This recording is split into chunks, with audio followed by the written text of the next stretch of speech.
সেই কৃপাকে অনুভব করতে গেলে, বুঝতে গেলে আমাদের চাই সৎসঙ্গ। সাধু সন্ত সামনে বসে যখন আমরা তিনাদের মুখশ্রী বাণী শ্রবণ করব, তখনই আমরা জানতে পারব যে ভগবানের কৃপার স্বরূপ কী, ভগবান কিভাবে কৃপা করেন। না হলে আপনারা নিজেরাও নিজের ভিতরে দেখবেন যে যত কিছু যা কিছু আমরা পাই না কেন, আমাদের কখনই আমরা খুশি হতে পারি না, সুখী হতে পারি না।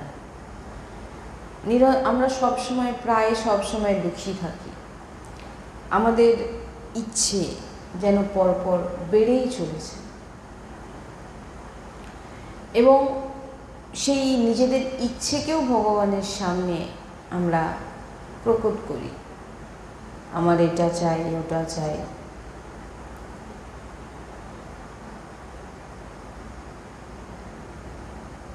ভগবানের নাম জপ করছি, ভগবানের তীর্থে যাচ্ছি এবং মনের মধ্যে কামনা রাখছি যে ভগবান আমাকে এর পরিবর্তে কোনো কিছু দেবেন। এবারে যখনই আমরা পেলাম না, ভগবানের প্রতি বিশ্বাস উঠে গেল, ভগবানকে গালমন্দ করলাম এবং নিজেরা আরও অন্ধকারে প্রবেশ করে গেলাম। এই জন্য বলছেন কৃপা তখনই সম্ভব যতক্ষণ না সৎসঙ্গ শ্রবণ করছেন। কৃপা তখনই বুঝবেন যতক্ষণ না সৎসঙ্গ শ্রবণ করছেন। তখনই বুঝবেন কেন আমরা কিছু চাইলে ভগবান আমাদের দিচ্ছেন না, কী কারণে। তখনই বুঝতে পারবেন যে কোনো কিছু চাইলে ভগবান আমাদের দিচ্ছেন না হুট করে, কেন বারবার চাইলেও দিচ্ছেন। আমাদের এই জিনিসটাকে সবসময় বুঝতে হবে। যখন আমরা ভগবানের কাছে প্রার্থনা করছি বারবার একটা জিনিসকে নিয়ে, এবার সেটা যখন হচ্ছে না, তখন আমাদের জানতে হবে যে এই জিনিসটা, যে জিনিসটা ভগবান আমাকে দিচ্ছে না, সেটা আমার জন্যে ঠিক নয়। আপনারা যদি সাধারণভাবে দেখেন, যদি আমরা আমাদের নিজের মার কাছে গিয়ে এমন কিছু জিনিস চাই, সেই জিনিসে আমাদের ক্ষতি হবে, মা কি দেবেন তার সন্তানকে? আমরা হচ্ছে ভগবানের বাচ্চা।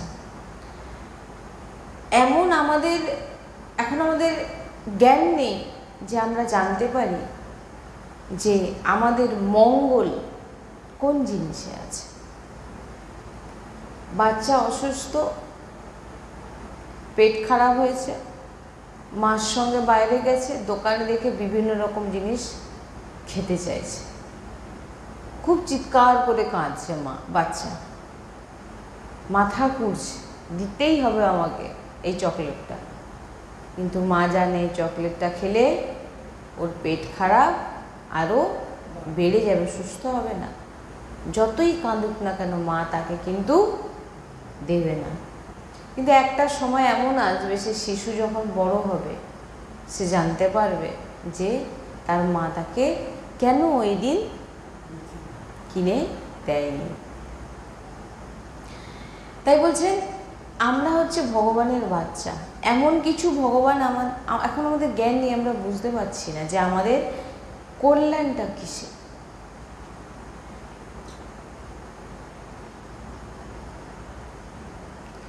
সুখের জন্য যদি আমরা দেখি, আমরা যা কিছু করছি সুখ প্রাপ্তির জন্য, সুখ পাওয়ার জন্য।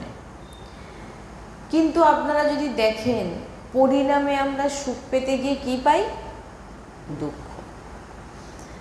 কারণ আমাদের কাজ ঠিক ছিল না, আমরা সেই কাজ ঠিকভাবে করিনি বলেই আমাদের দুঃখ পেতে হয়েছে। কিন্তু আমাদের ইচ্ছাটা কি ছিল? সুখ পাওয়ার। কিন্তু পেলাম কি? দুঃখ। কেন? আমরা ঠিক করে সেই কাজটাকে করতে পারিনি। তাই আমাদের জীবনে সুখ চাইতে চেয়েও আমরা দুঃখ পাচ্ছি। আমরা যখন ভগবানের আরাধনা করি আর ভগবানকে নিজের স্বামী, নিজের পিতা বা সবথেকে প্রিয় মানি ভগবানকে, তখন আমাদের ভগবানের কাছে কিছু চাওয়ার অধিকার থাকে।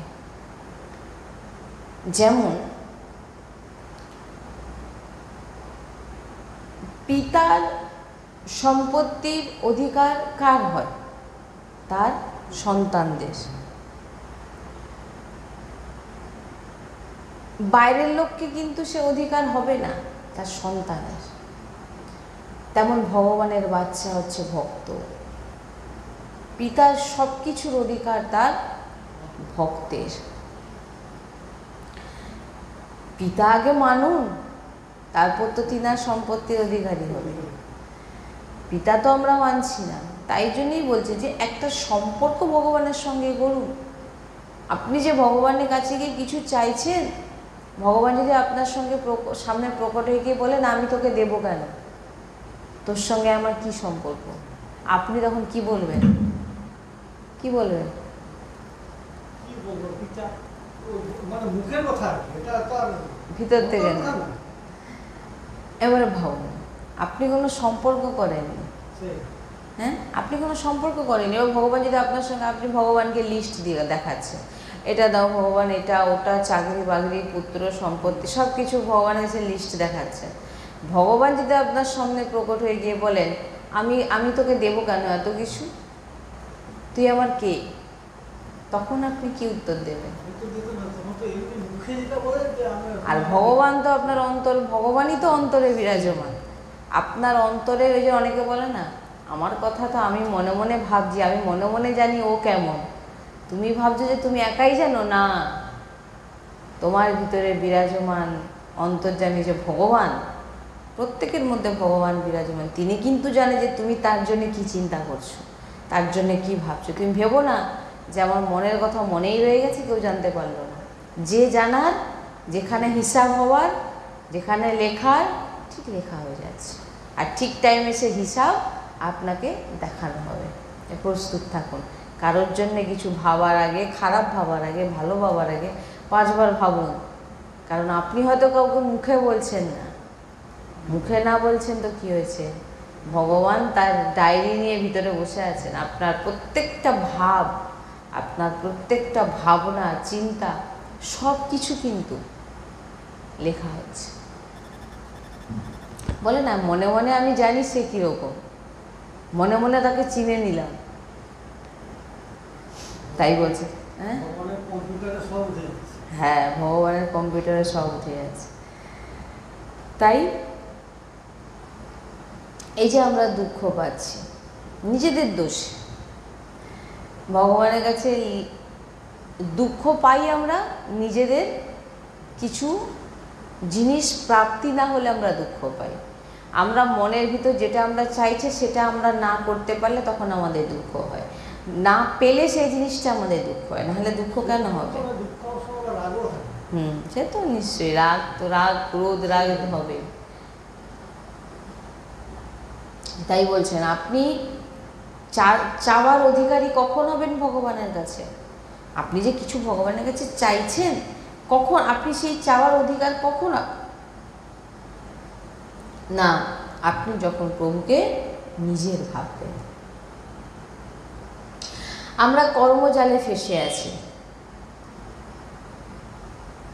এবং অনেক অনেক খারাপ কর্ম আমরা করে ফেলেছি অনন্ত জন্মে। আর সেই খারাপ কর্মকে বলা হয় পাপ কর্ম, আর ভালো কর্মকে বলা হয় পুণ্য। এবারে পাপ আপনাকে কোথায় পাঠাবে? নরকে। আর পুণ্য আপনাকে কোথায় পাঠাবে? স্বর্গে। আর দুটো যখন 50-50 থাকবে তখন আসবে মৃত্যুলোকে।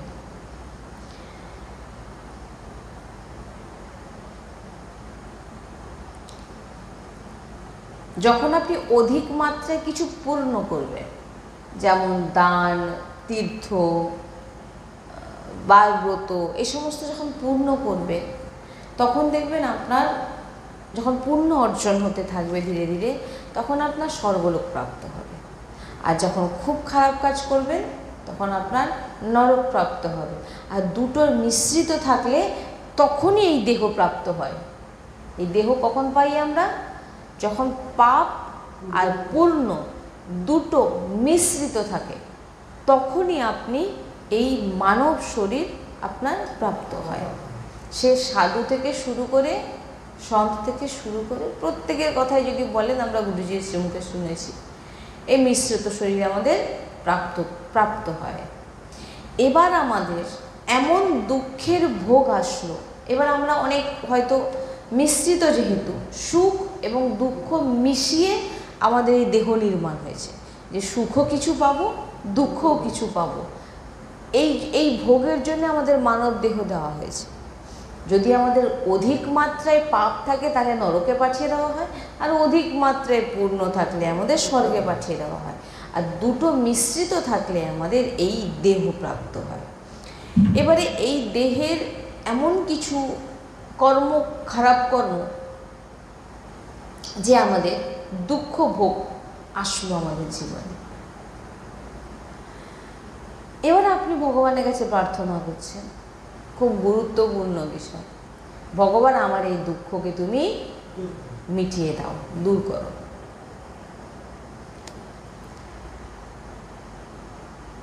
যেমন শরীরে বিষ ছড়িয়ে পড়, গোটা শরীরে তোমার বিষ ছড়িয়ে আছে। কি বিষ? পাপের বিষ, অনন্ত জন্মের, এ জন্মের নয়, অনন্ত জন্মের। আর সেই বিষকে কিন্তু আপনাকে ভোগ করতেই হবে, কারণ আপনি এই দেহ পেয়েছেন এই বিষকে ভোগ করার জন্য। সুখের সময় তো কোথায় বলেন না যে ভগবান আমাকে কেন এত সুখ দিলে, দুঃখের বেলায় কেন বলেন? কারণ এই দুটো তো আপনারই আপনার নিজের কর্ম আপনি ভোগ করছেন। যখনই খুব গভীর ভয়ঙ্কর দুঃখ আসলো, তখন প্রভুর কাছে দুহাত জোড়ো করে বসে গেলাম যে ভগবান, তুমি আমার এই দুঃখ মিটিয়ে দাও। কিন্তু এখানে বলছে কখনোই তোমার দুঃখ মেটানো যাবে না, কারণ তোমাকে, তোমার সর্বশরীরে পাপরূপী বিষ ছড়িয়ে আছে এবং সেই কর্ম তোমাকে ভোগ করতেই হবে। এই যে শরীর প্রথম থেকে, জন্ম নেওয়ার আগে থেকেই আপনারা যদি দেখেন, এই শরীরকে দুভাগে ভাগ করা হয়েছে। জন্ম নেওয়ার আগে থেকেই, আপনার জন্মের আগে থেকেই আপনার সমস্ত কিছু রেডি হয়ে যায়। আপনি কার ঘরে জন্মাবেন, আপনার বাবা মা কে হবে, এরপরে আপনার বাবা মা কতদিন আপনার সঙ্গে থাকবে, সারা জীবন থাকবে না, প্রথমে বাবা মা চলে যাবে, আপনি কার কাছে বড় হবেন, আপনি কতটা পড়াশোনা করবেন, আপনার বিবাহ হবে কি হবে না, আদি সমস্ত কিছু আপনার জন্মের আগে থেকেই সব নির্ধারিত হয়েছে। এবারে এই যে দুই মিশ্রিত দেহ বানানো হয়েছে আপনার, এই যে বানানো হয়েছে, এই দেহটা কিসের জন্য বানানো হয়েছে? পাপ আর পুণ্যের মিশ্রিত এই শরীরকে দেহটা পেয়েছেন। এবারে অত্যাধিক যখন আপনি দুঃখ পেলেন, আপনি ভগবানের কাছে কান্নাকাটি করছেন যে কেন আমাকে দুঃখ দিলেন। এটা জেনে নিন আজকে যে কখনই আপনার দুঃখ কিন্তু ভগবানের কাছে গেলেও মিটবে না। কেন? বিষ। কারণ এই দেহটার রচনাই হয়েছে এই এতটুকু পাপ আপনাকে, দুঃখ আপনাকে ভোগ করতে হবে, আর এতটুকু সুখ আপনাকে ভোগ করতে হবে। এই দুটো আপনি কিন্তু যত ভগবানের কাছে যান, আপনাকে কিন্তু এই দুটো ভোগ করতেই হবে। আপনি সে যে কেউ হতে পারে, দুটো মিশ্রিত যেহেতু, যদি অধিক পাপ হয় নরকে যাবেন, আর অধিক পুণ্য হলে স্বর্গে যাবে। আর দুটো মিশ্রিত আছে যেহেতু, সুখ এবং দুঃখ দুটো আপনার জীবনে কিন্তু আসবে। তাই দেখবেন কখনো অধিক সুখের স্থিতি আপনার কর্ম অনুযায়ী, আর কখনো উৎসাহ আনন্দ যা চাইছেন তাই পেয়ে যাচ্ছেন, দেখবেন যা চাইছেন আপনি তাই পেয়ে যাচ্ছেন। আর আরেক সময় দেখবেন আপনার এমন দুঃখের স্থিতি এসে যাবে যে নিরুৎসাহ, কেউ আপনার সাথী নেই, কেউ আপনার পাশে নেই, যত প্রয়াস করুন অপমান অসফলতা, আপনি কোনো রকমভাবে বেরোতে পারছেন না। জেনে নিতে হবে এটা আমাকে কেউ দেয়নি, এটা কারোর জন্যে হয়নি, কারোর কথাতে হয়নি, কেউ কিছু আমার করতে পারবে না, আমি ভগবানের অংশ, আমার কেউ ক্ষতি করতে পারবে না। এটা হচ্ছে সবই আমার নিজের কর্মের ফলে আজকে আমার জীবনে এত বড় দুর্ঘটনা ঘটছে, বা আমারই কর্মের ফলে আমি এত বড় একটা সুখ ভোগ করলাম। আমি অনেকের মুখে শুনেছি, ভালোই বেশ ধারণ করেছে ভক্তের, কিন্তু যখন সামনে এসে বসে, যখন কথা বলেন, তখন বোঝা যায় ওনাদের ভিতরে যে ওনারা কতটা সংসারের মধ্যে ডুবে আছে। সংসারে বারবার, কেউ সংসারের বাইরে নেই। একজন যে সাধু মহাত্মাকেও যদি দেখেন, তিনি কোথা থেকে বেরিয়েছেন? হ্যাঁ, তিনার মা বাবার যে কোনো মাতৃগর্ভ থেকে তো তিনি প্রবল হয়েছেন, সংসার থেকে বেরিয়েছেন। তা তিনি সংসার থেকে বেরিয়ে সন্ত হয়ে গেলেন, এটা কিন্তু লেখা ছিল না।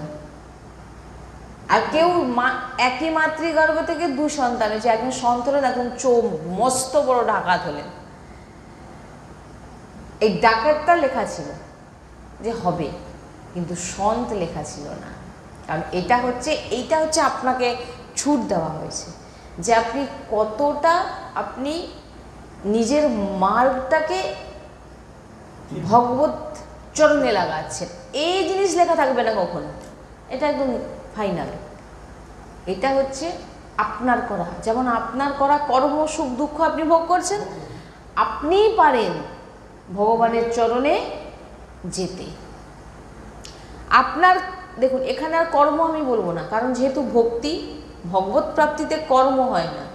ভগবত প্রাপ্তিতে আপনি নিজেকেই অর্পিত করে দিয়েছেন ভগবানের চরণে। এটা আর এক দেহ পেয়েছেন সুখ দুঃখ ভোগ করার জন্যে। এবার আপনার সব কিছু বিধান হয়ে গেছে, আপনি কি হবেন না হবেন অমুক তমুক সব লেখা হয়ে গেছে, সব প্রারব্ধ সব কিছু হিসাব করে আপনাকে এই দেহ দেওয়া হয়েছে। এইবারে আপনি কি হলো, আপনার মার্গ ঘুরে গেল, আপনি কি হয়ে গেলেন? ভগবানের শরণাগত ভক্ত, দাসও বলতে পারেন। আপনার মার্গ আলাদা হয়ে গেল, আপনার যে স্থিতি হওয়ার কথা ছিল সেটা হবে না। কেন? এই রাস্তা কোন দিকে চলে গেছে? সোজা স্বর্গ নরক বাদ দিয়ে সোজা ভগবানের চরণ প্রাপ্তি, ভগবানের সঙ্গে মিশে যাওয়া। না, স্বর্গ নরকের এখানে কোনো পার্ট নেই তো, চরণ প্রাপ্তি এই জিনিস আলাদা। এই জন্যই বলছেন যে আপনি ভাববেন যে, এই জন্যই বলছি যে এখানেই একটা জিনিস, ওই জন্য বলছেন যে আপনি জন্মাবার আগে থেকে আপনার সব কিছু নির্ধারিত হয়ে গেছে। আবারও বলছি, আপনি এতটা দুঃখ পাবেন, আপনাকে ভোগ করতে হবে। সেটা আপনি যদি সন্ত হয়ে যান, আপনাকে কিন্তু এই দুঃখ ভোগ করতে হবে, ভোগ করতেই হবে। আর আপনার সন্ত যদি আপনি হয়ে যান, সাধু হয়ে যান, তবু আপনার জীবন যদি এই সুখটা থাকে, আপনাকে ভোগ করানো হবে যে কোনো উপায়। কিন্তু যখনই আপনি ভগবানের সম্মুখ হয়ে জীব মেহে যাবি, যখনই ভগবান বলছেন আমার সামনে জীব এসে দাঁড়িয়ে পড়ে, সঙ্গে সঙ্গে আমি তাকে তার সমস্ত পাপ নষ্ট করে দিয়ে, সব কিছু নষ্ট করে দিয়ে আমি তাকে, মানে আপনার জন্য যা কিছু লেখা হয়েছিল সব ডাস্টার দিয়ে ভগবান মুছে দিয়ে এবার নিজে লিখবেন আপনার জন্যে। আপনি আপনার জীবনে কি কি ঘটবে, আপনি কোথায় যাবেন, এবারে কে লিখবেন? ভগবান স্বয়ং লিখবেন। ডাস্টার দিয়ে পুরো প্রারব্ধ মুছে দেওয়া হবে, নতুন করে লেখা হবে, আপনার বিধান রচনা করবে আমার লাডলীলা। বোঝা গেছে? তাই এই মিশ্রিত যে আমরা দেহ প্রাপ্ত হয়েছে আমাদের, হ্যাঁ, এই মিশ্রিত দেহর জন্যেই সুখ দুঃখ আমাদের জীবনে আসে। এমন দুঃখের সময় আপনার জীবনে আসবে, দেখবেন যে হয়তো আপনি শারীরিক দিক থেকেও ভালো নেই, মানসিক দিক থেকেও ভালো নেই, আপনার পাশেও কেউ নেই, আপনি অসফল হচ্ছেন সব জিনিসে, যে জায়গায় যাচ্ছেন আপনার জীবনে এমন। আর না হলে কেউ দুঃখীরাম,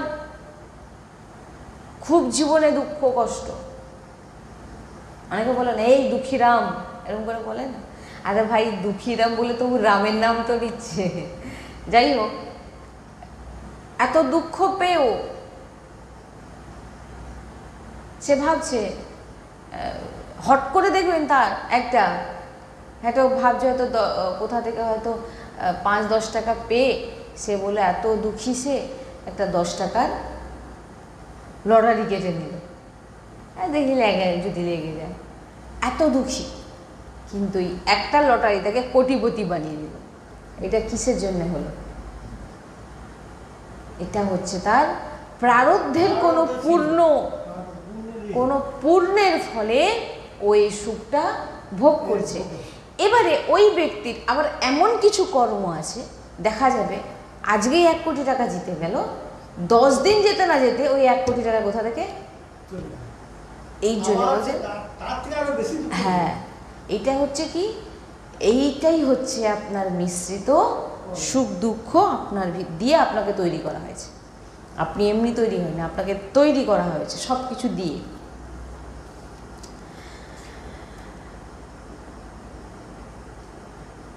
আপনি গেলেন ভগবানের সামনে, আপনার জীবনে প্রচুর দুঃখ, কোনো কাজ ঠিকঠাক হচ্ছে না। আপনি ভগবানের সামনে গিয়ে বললেন, ভগবান আমি আপনাকে 11,000 টাকার ভোগ দেব,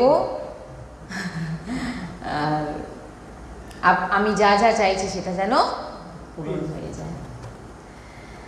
প্রথম তো একটা কথা বলবো, আপনি কার সঙ্গে কথা বলছেন সেটা আগে দেখুন। ভগবানের সামনে যখন দাঁড়িয়ে চাইছেন, ভগবান আমি তোমাকে 11,000 টাকা, লোক আমরা বলে 100 মাখা দেব, 100 মিষ্টি দেব, একটা মিষ্টি দেব, একটা ফলের ভোগ দেব। প্রথমেই আমার গুরুজি সবসময় বলেন যে আগে এটা তুমি জানো, ভগবানকে যখন তুমি বলছো গিয়ে যে এত টাকা দেব, তুমি কাকে বলছো সেটা তুমি জানো?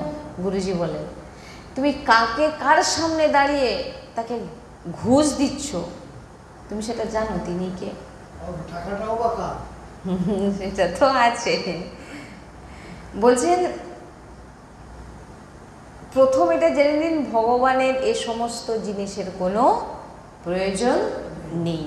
কারণ আপনি যে জিনিসকে ভগবানকে ঘুষ দেওয়ার চেষ্টা করছেন, সেই আপনি কিছু 11,000 টাকা, 11,000 টাকা বা 12,000 টাকা, কেউ 100 টাকা, টাকা মানে তাকে আমরা কোন দেবীর রূপে দেখি?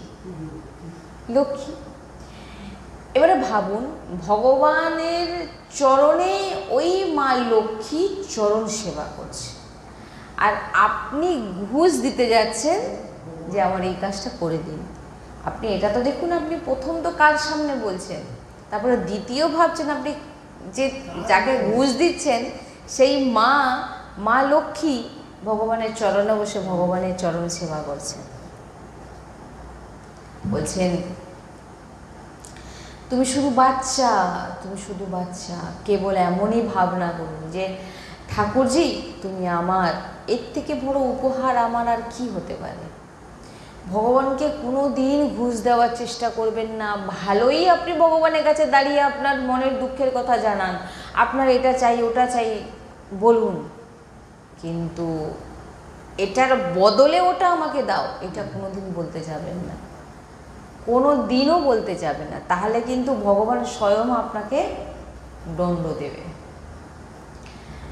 তুমি বাচ্চা, কেবল এমন ভাবনা করুন যে ঠাকুরজি তুমি আমার। ভগবানের কাছে যদি কখনো কিছু চাইতে যান, ভগবানের সামনে দাঁড়ান, দাঁড়িয়ে ভগবানকে বলুন ভগবান আমার অনেক কিছু চাই, এটা চাই ওটা চাই, সব বলার পর বলুন ভগবান আমি তো তোমার বাচ্চা।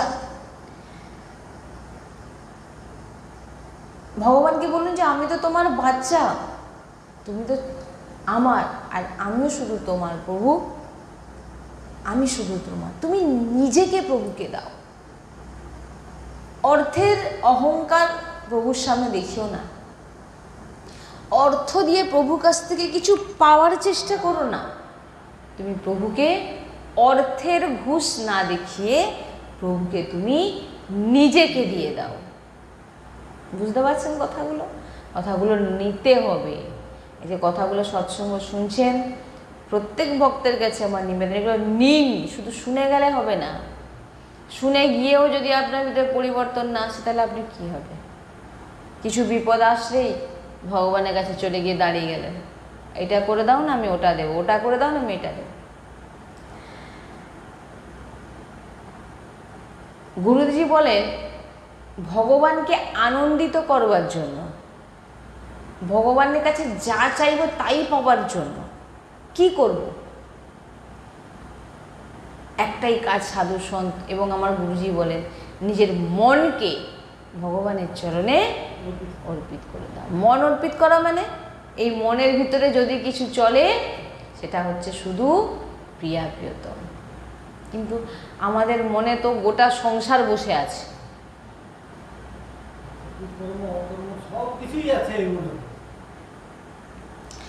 তাই বলছেন তখন প্রভু অনেক আনন্দিত হয়ে যান। আপনি প্রভুকে মন দিন, তারপর আপনি বুঝতে পারবেন। দেখবেন যে যেদিন আপনি মন মনা ভব বলছেন, ভগবান বলছেন যে আমাকে তুমি তোমার মন অর্পিত করো। আপনি 11,000 টাকা ভোগ লাগাবেন বলছেন, আপনি 11,000 টাকার ভোগ লাগান আর 1 লক্ষ টাকার ভোগ লাগান, অবশ্যই মে ভোক্তব্যম কৃতম কর্ম শুভম শুভাশুভম। অবশ্যই আপনি যে দুঃখ নিয়ে যান আর যে কিছু প্রাপ্তির জন্য ভগবানের সামনে গিয়ে লক্ষ লক্ষ টাকা দিন বা ঘুষ দিন, যা কিছু দিন না কেন, অবশ্যই মে ভোক্তব্যম, আপনাকে কিন্তু আপনার কর্মভোগ করতেই হবে। আপনার যেটা প্রাপ্ত দুঃখের সেটা কিন্তু আপনাকে পেতেই হবে, এটা জেনে নিন ভালোভাবে। আমি ভজন করছি বলে আমার জীবনে কোনো দুঃখ হবে না, এটা যদি আপনি ভেবে থাকেন তাহলে জানতে হবে না আপনি ভজনের সম্পর্কে এখন অবধি কিছু জানেন না আর এখন অবধি কিছু বোঝেননি। যদি বুঝতেন তাহলে আপনার ভিতরে এটা আসতো না যে ভগবান আমার দুঃখের সময় ভগবান আমাকে রক্ষা করবে না। আরে ভগবান রক্ষা করবে কখন? তুমি ভগবানের তো হও আগে, ভগবানকে আগে ভালোবাসো, ভগবানকে নিজের ভাবো, ভগবানের সঙ্গে সম্পর্ক করো।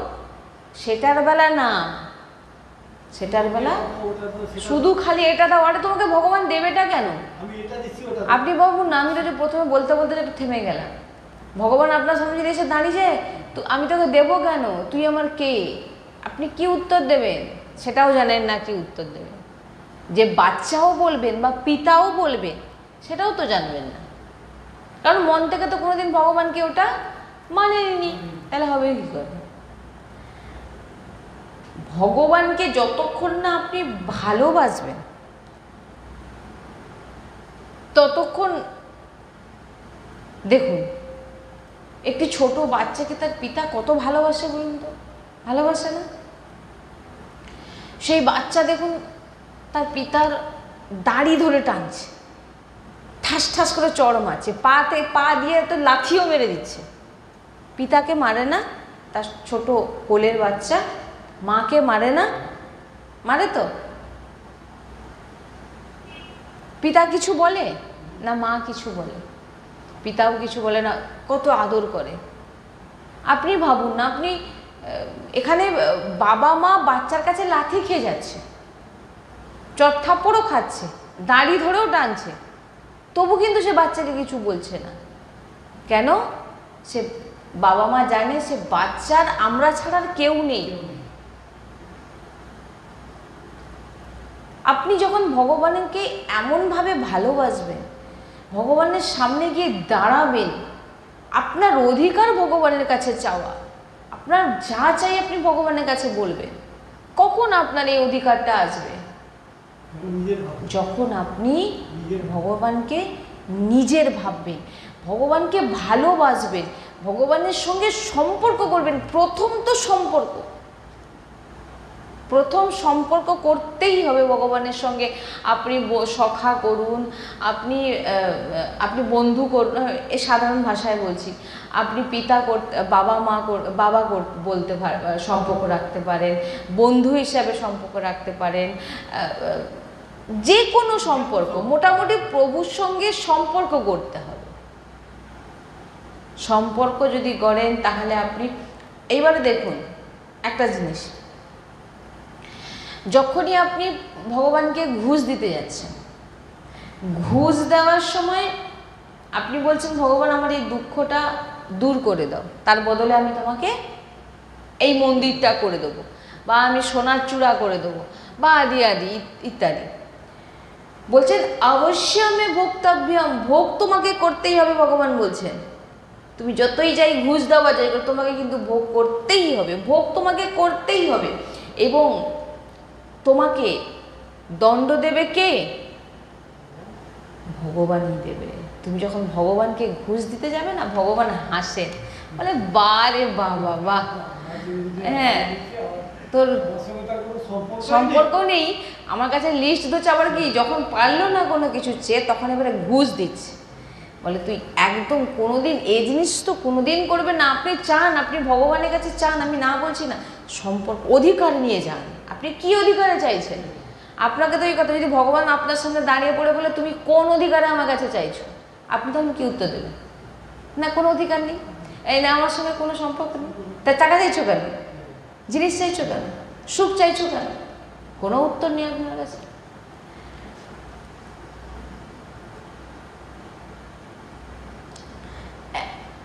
ভগবান সামর্থ্যবান, ভগবান আপনি যা চাইবেন ভগবান আপনাকে দেওয়ার মতো পুরোপুরি সামর্থ্য আপনার ভিতর আছে।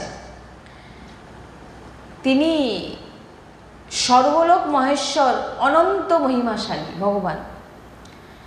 তিনি হাসেন যখন আমরা এমন কথা বলি, ভগবান আমি তোমাকে এটা দেবো,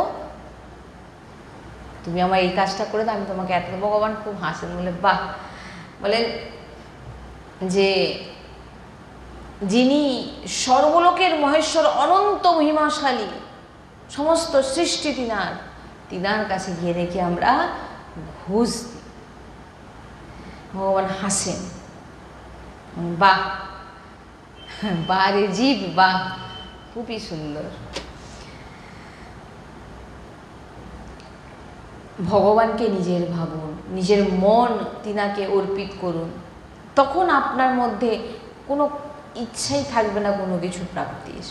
কারণ কামনা মানেই তো এই আজকে এটা ইচ্ছা হলো, কালকে ওটা ইচ্ছা হবে, কাল সে, আপনার কামনা কখনো শেষ হবে না। তাই পুরো জীবনই এইভাবে আমাদের কেটে যাচ্ছে। তাই বলছেন শুনুন, ভগবানের কাছে কাদের চাওয়ার অধিকার?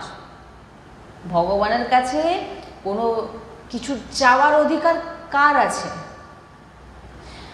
আমার ভগবান অর্থ চাই, আমার বাড়ি চাই, আমার পুত্র চাই, আমার জীবনে আনন্দ থাকে যেন, এরকম চাওয়ার অধিকার কার?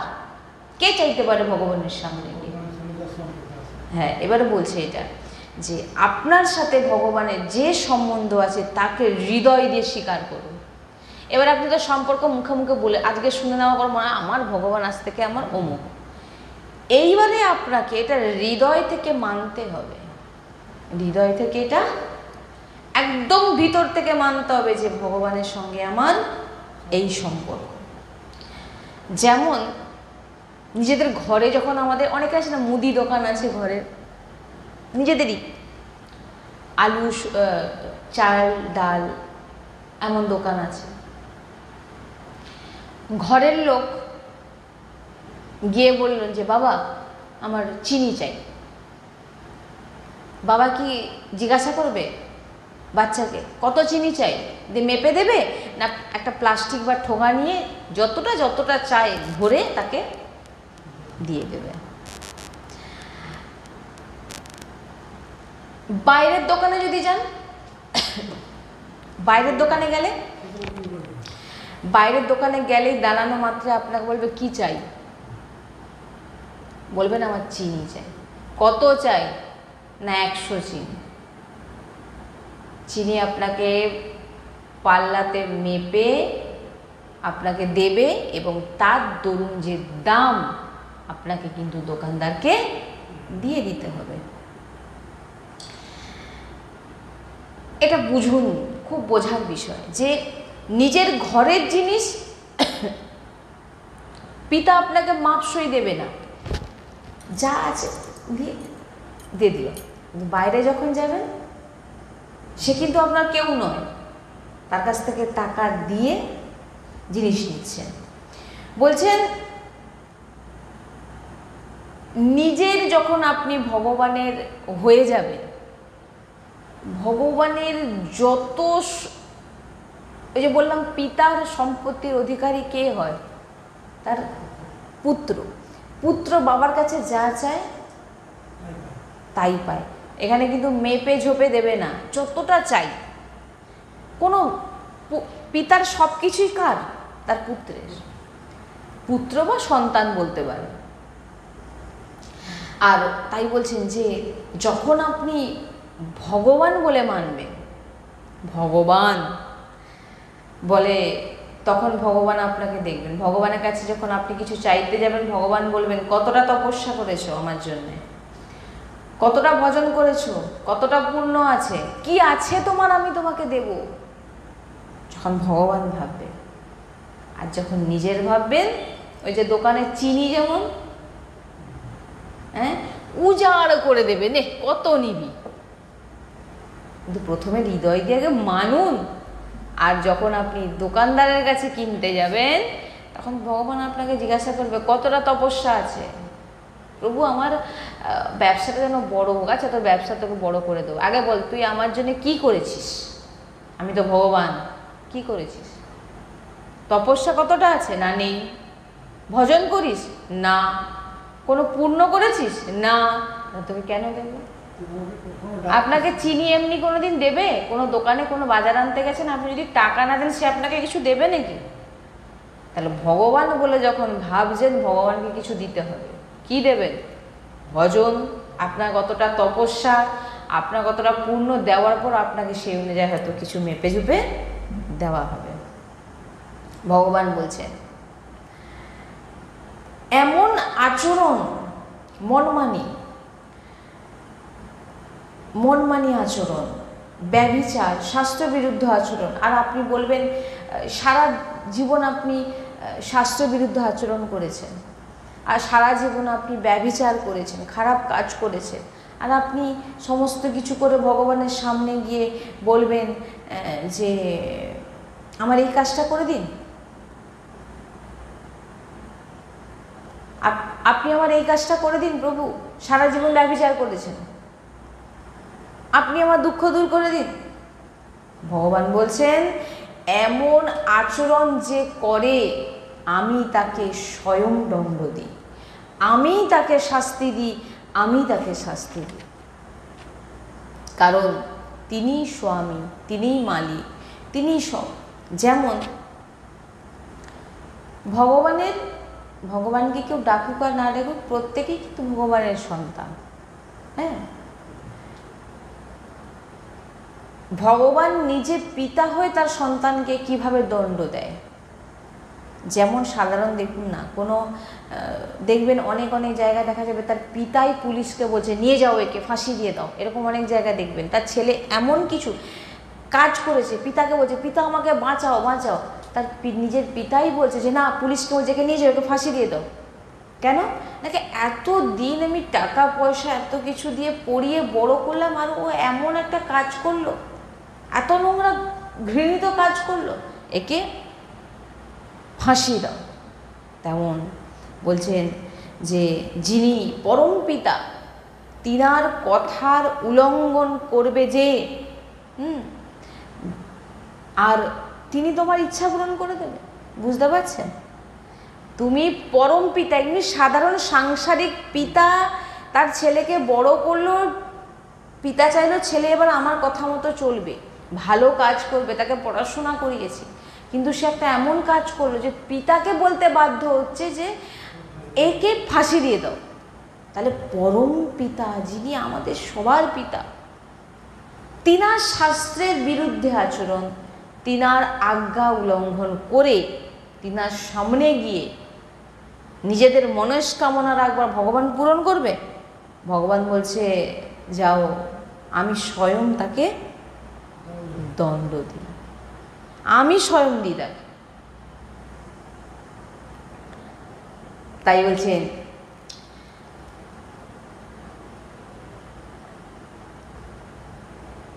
প্রভুর কাছে চাওয়ার যোগ্যতা করুন। কিভাবে? আপনি যোগ্যতা বলতে প্রভুর আজ্ঞা মানুন, প্রভুর আজ্ঞা মেনে প্রভুর চরণে নিজের মনকে অর্পিত করে দিন যে আজ থেকে আমার প্রভু আমার লালা, আজ থেকে আমার প্রভু আমার ভাই, আমার বন্ধু, আমার পিতা। আপনি যে সম্পর্ক একদম মনকে দিয়ে দিন প্রভুর চরণে, ভালোবাসুন। তারপর দেখবেন আপনার প্রভুর কাছে আর কখনো কোনো কিছু চাইতে হবে না।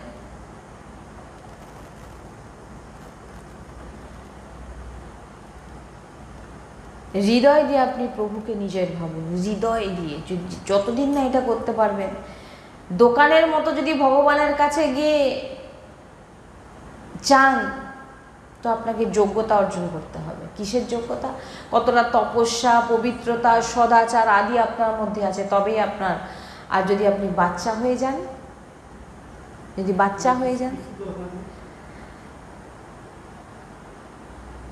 আর যদি বাচ্চাও না হন, বলছেন জীবন ভর আপনি অপেক্ষা করে যান, আপনি যত যা কিছু চান না কেন আপনি কিচ্ছু পাবেন না।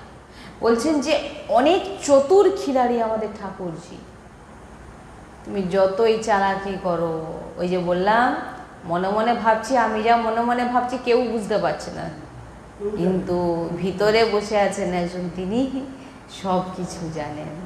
তাই ভগবানের কাছে যদি কখনো কিছু চাইতে হয়, কখনো কোনো দিন মানে এই যে আজকেই আমরা এক সুন্দর প্রসঙ্গ আমরা শুনেছি যে এই বিষয় নিয়ে, যে ভগবানকে গুরুজি সবসময় বলেন ভালোবাসতে শিখুন ভিতর থেকে।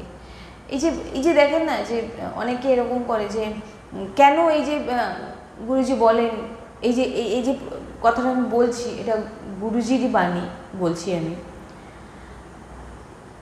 এই যে আমরা প্রাণ প্রতিষ্ঠা করি ভগবানের, প্রাণ প্রতিষ্ঠা করি না, যে নতুন আমরা যখন বিগ্রহ নিয়ে আসি তখন আমরা প্রাণ প্রতিষ্ঠা করি। কেন করি? কারণ একদিকে তো ভগবান বলেইছেন যে প্রত্যেকটা স্থানে আমি বিরাজমান, তাহলে আমরা কেন প্রাণ প্রতিষ্ঠা করব? আমাদের ভিতরেও ভগবান বিরাজমান, তাহলে কেন প্রাণ প্রতিষ্ঠা করব? বলছেন কারণ আমাদের ভাবনার জন্যে, আমাদের যে ভাবনা সেটাকে পুষ্ট করবার জন্য শাস্ত্র এমন বিধান দিয়েছেন প্রাণ প্রতিষ্ঠা। তাহলে প্রাণ প্রতিষ্ঠার এখানে কোনো ব্যাপার নেই। আপনার ভাবনা সব জায়গায় যদি দেখুন, আপনার ভাবটাই হচ্ছে শ্রেষ্ঠ। আপনি যখন দোকান থেকে শ্রী বিগ্রহকে কিনে নিয়ে আসলেন, আপনি সেটা কিসের ভাবছেন? হয় পাথরের, না হলে পেতলের। কখন ওটা ভগবান ঠাকুরজি হবে?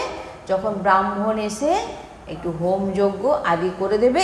এইবার আপনার ভিতরে কি জাগ্রত হলো? আপনার ভিতরে কি? প্রথমেই আপনার ভিতরে আসবে ভাব। আমার ভিতরে ভাব এসে গেল যে এই বিগ্রহের, এই পেতলের বলুন আর পাথরের বলুন, তার প্রথম ভাবনা কি ছিল? দোকান থেকে যখন সে কিনে নিয়ে আসলো, তার ভিতরে ভাবনাটা কি ছিল? পেতল বা পাথর। কখন ঠাকুরজি হলো? প্রাণ প্রতিষ্ঠা। তাহলে এখানে আমাদের মহিমাটা কিসে বোঝানো হচ্ছে? দেখুন, আমি অত সদ্গুরুদেব ভগবানের মতো বলতে পারি না, তবুও চেষ্টা করছি। এখানে ভাবনা জাগ্রত করার জন্য এই সমস্ত কিছু করা হয়েছে। যে আপনি পেতল দেখছেন, আপনার দৃষ্টি কিন্তু ভগবান নয়, যে ভগবান সবার মধ্যে বিরাজ, আপনি কিন্তু ওটা ভাবছেন না। আপনি ভাবছেন কি? পেতল। আপনি ভাবছেন কি? পাথর।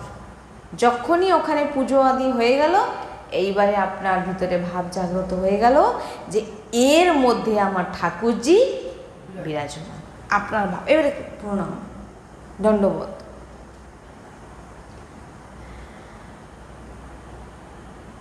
এবার রোজ সময় ভোগ আরতি মন্দিরে বিরাজমান।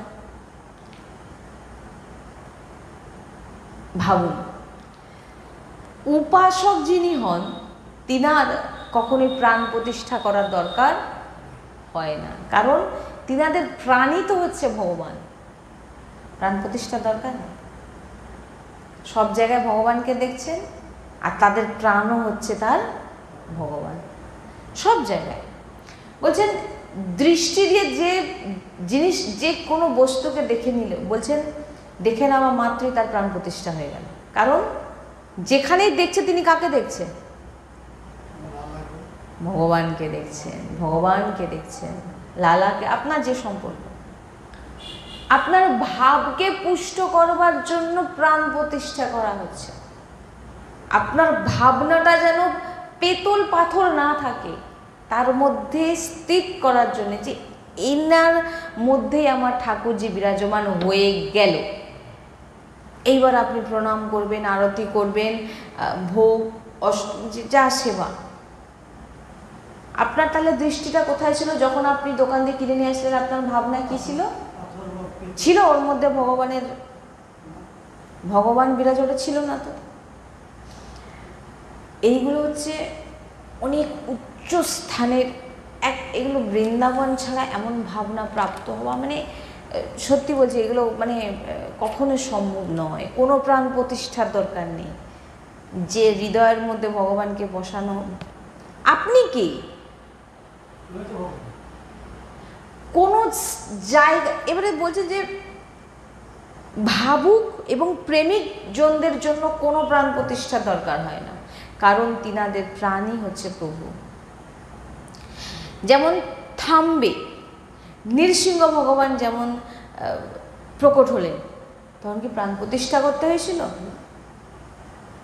থাম্বের ভিতর থেকে নৃসিংহ ভগবান প্রকট হয়ে গেলেন, প্রাণ প্রতিষ্ঠা করতে হয়েছিল? কোথা থেকে প্রকট হয়েছিলেন?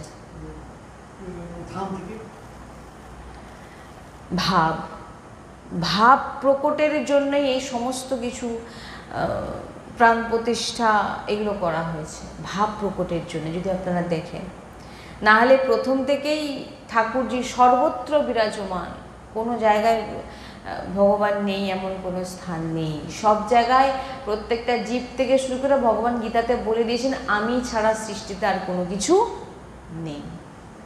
তাহলে পাথর পেতল আসলো কোথা থেকে? সব কিছু ভগবান। এরকম ভাবনা আমাদের মধ্যে নেই, আর এই ভাবনাকে পুষ্ট করবার জন্যই প্রাণ প্রতিষ্ঠা করা হয়।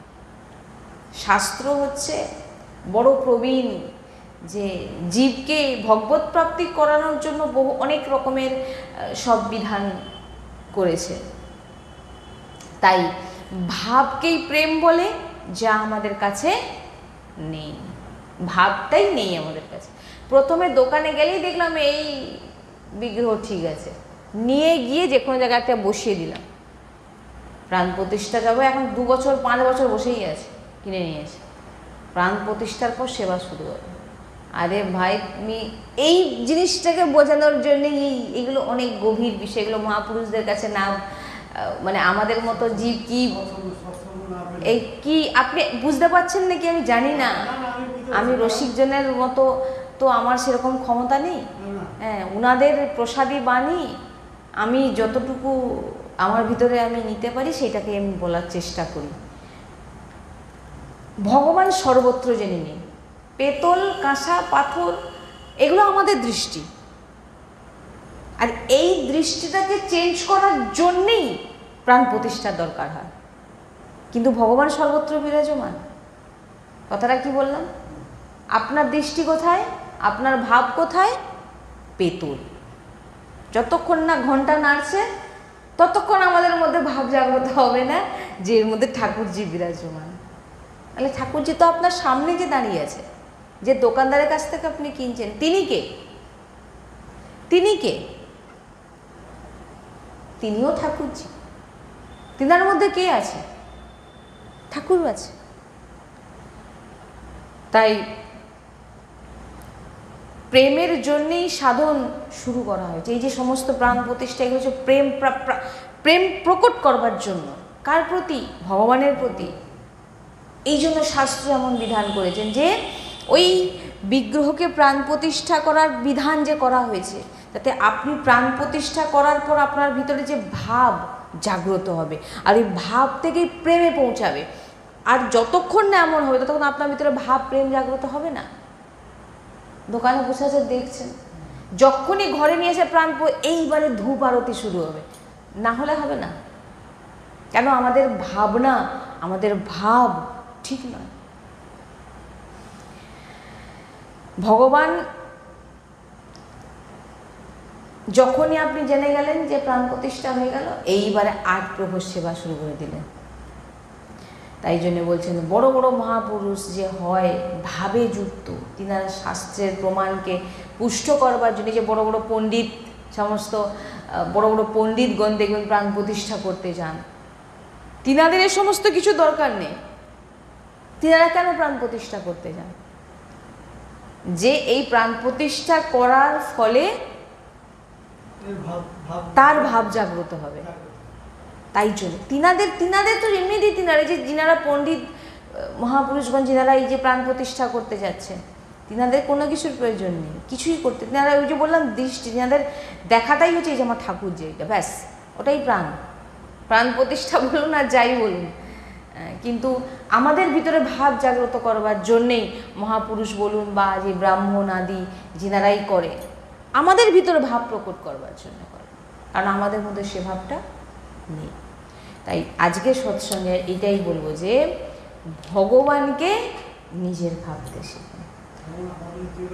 আমরা মায়াপুর যাই, আমার বাড়িতে তো গোপাল ছিল না, তুলসী জোর করে আমাকে একটা গোপাল ছোট্ট একটি মানে গোপাল ওই এর মতো নিয়ে আসছে, নিয়ে এসে বলে সে তো আমাদের যেমন যে পুরোহিত দিয়ে কোনো প্রাণ প্রতিষ্ঠা হয়, ওইভাবেই চলছে।